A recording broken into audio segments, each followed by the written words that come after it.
You were the statewide director for TFA.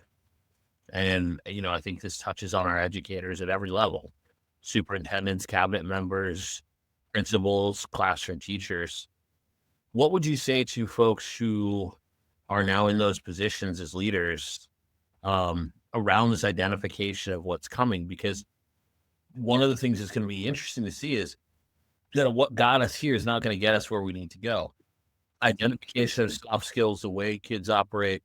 What advice would you be giving to folks who are thinking about going into teaching and the things that they need to think about optimizing for to really be able to differentiate and support the student of the future? Well, first and foremost, I think we just need to continue to um, respect, uplift, and revere our educators across the board and the folks that lead schools and lead at a district level.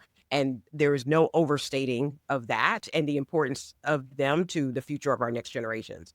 The second thing I'll say is one of the things that comes to mind is the integration. I think a lot of times if I think back to, even though I didn't go to school for education, I did teach at the college level. And if I think about how I was taught back then and how I had a workforce orientation, you mentioned it earlier, my workforce orientation came from the fact that I was a practitioner before I became an educator. And so that marriage was natural. We've got to think about and continue to invest in how do we get that practitioner exposure for our excellent educators and not divorce that. So what does PD look like at the district level?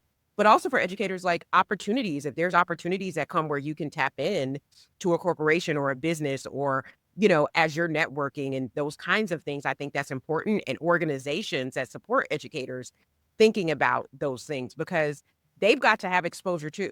So it's not just the students, they've got to have the same exposure as well. And hopefully, as we think about some of the advances in technology, how can those create efficiencies in their time so that they can invest in those other areas? We need to be thinking about what can we do to remove the barriers for them so that they can do what they do best and that shape the minds of the next generation.